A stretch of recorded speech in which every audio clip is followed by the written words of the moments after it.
and this is supposed to be my wife. Ugh. Oh, I remember So that story. But yeah, Oh, that's the yeah, danger of, yeah. again. That's when we were talking about that.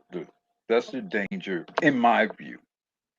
To me, that undercurrent exists in almost any relationship you have with a white American. And no, I say white American. I Hmm. don't know if I necessarily have that fear if if I'm married to a German woman, or oh no, you know.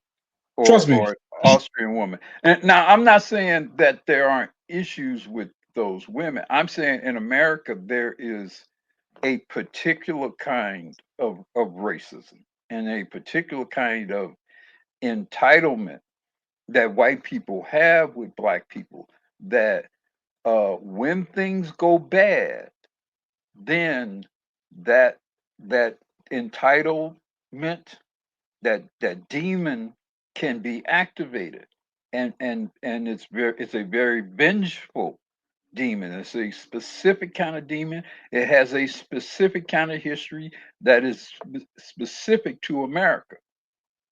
So it's not just racism. It's that whole thing about you are a nigger and I'm supposed to reign over you. How dare you define me? How dare you try to put yourself in some position above me? So it's great when we loving each other, but nigga, when you try to leave,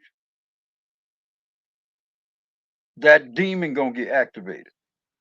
I mean, we saw it with the African brother a couple years ago, right? So it's not just, and I agree with Black Room. Hmm. It's not just we're not just kind of giving Black women this warning. It's the men too. We and Yeah, the no, rumor I feel about the same way.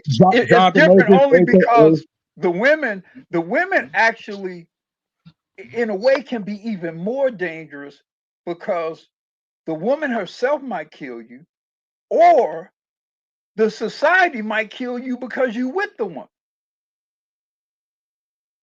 yeah, yeah. And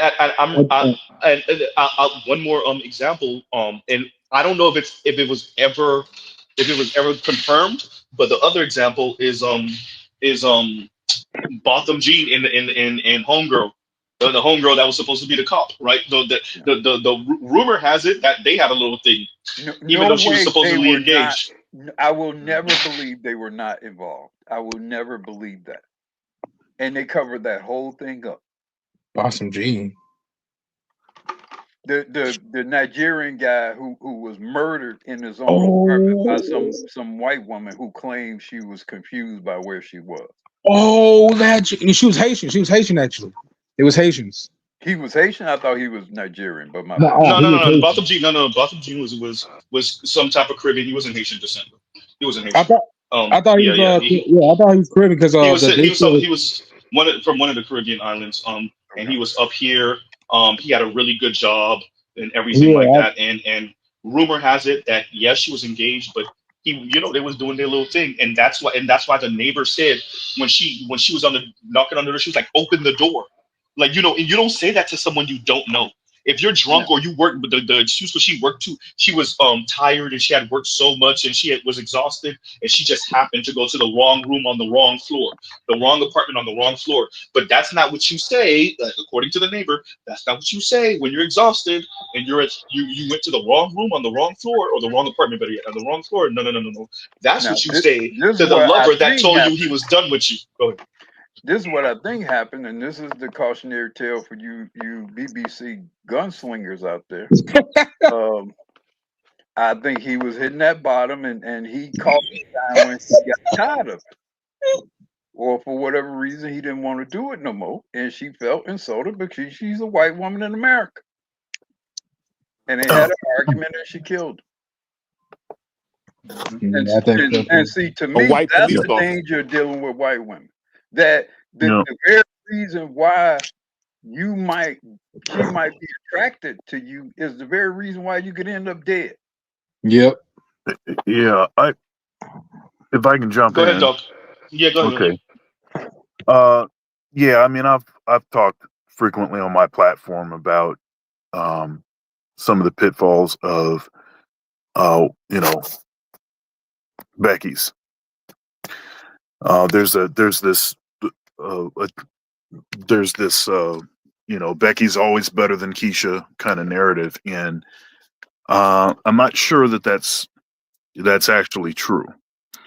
Now I would argue that there are more Beckys, so you have a higher percentage chance of getting a good Becky, perhaps than a good we'll say black woman, we'll say, but that's a different issue. I mean, good women have always been rare. That has always been the case.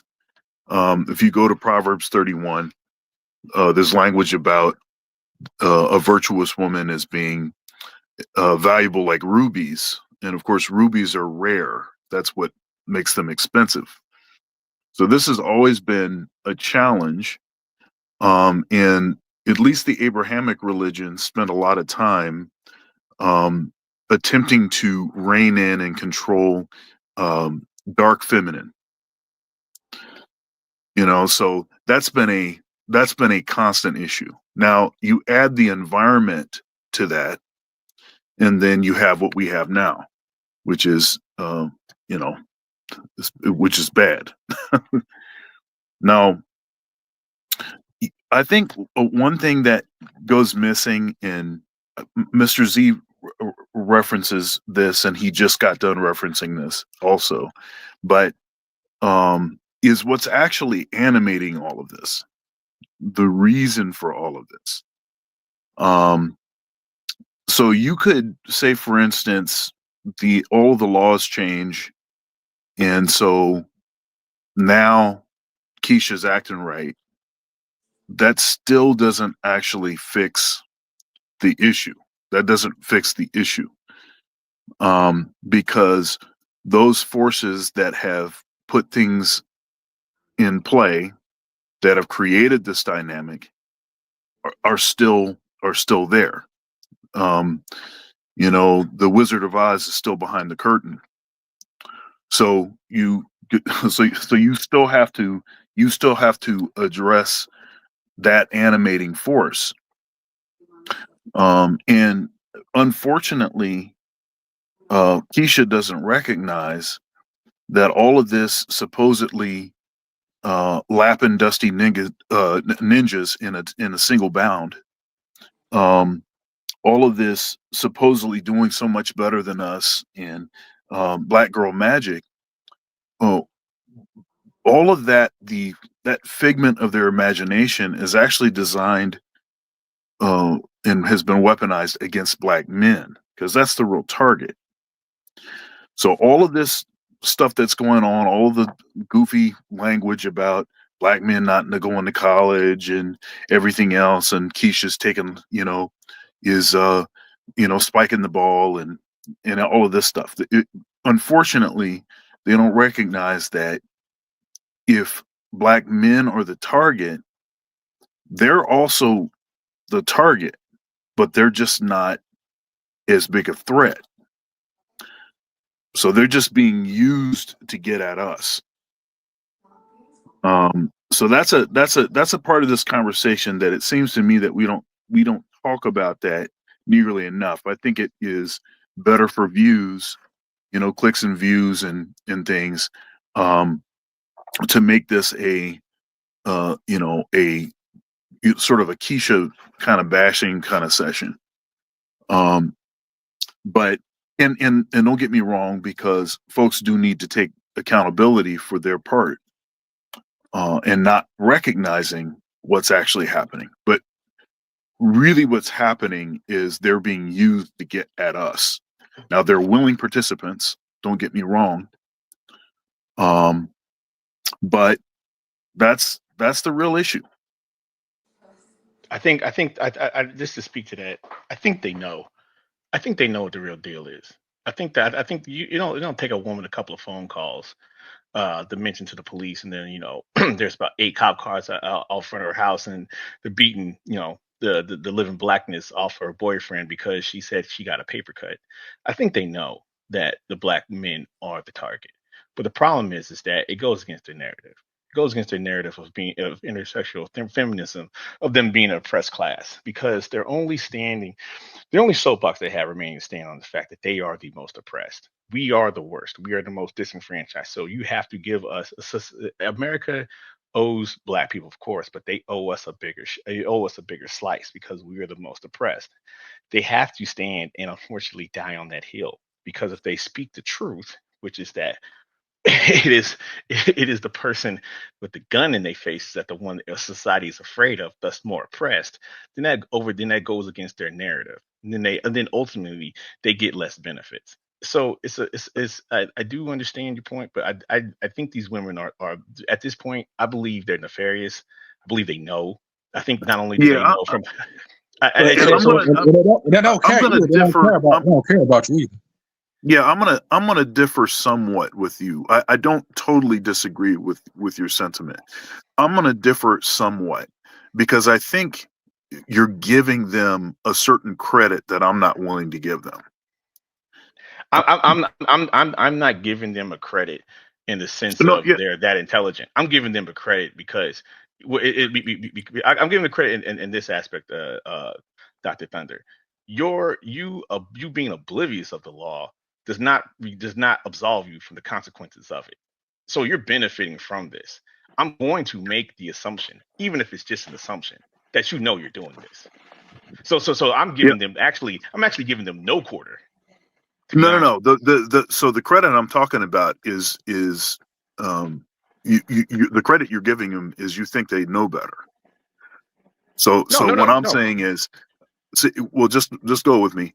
Okay. Um, uh, I don't think that they necessarily know better. Now, I think some know better, and there have been some that have been quite influential that have known better, and for the sake of their own personal gain and whatever demons they have haunting them, and just the need to, lie to themselves, to make their life somewhat livable. I think that there is that, and I think that there have been some that have, uh, peddled in that and have benefited greatly. But as far as most of them actually being really aware and actually knowing better, I'm not sure of that.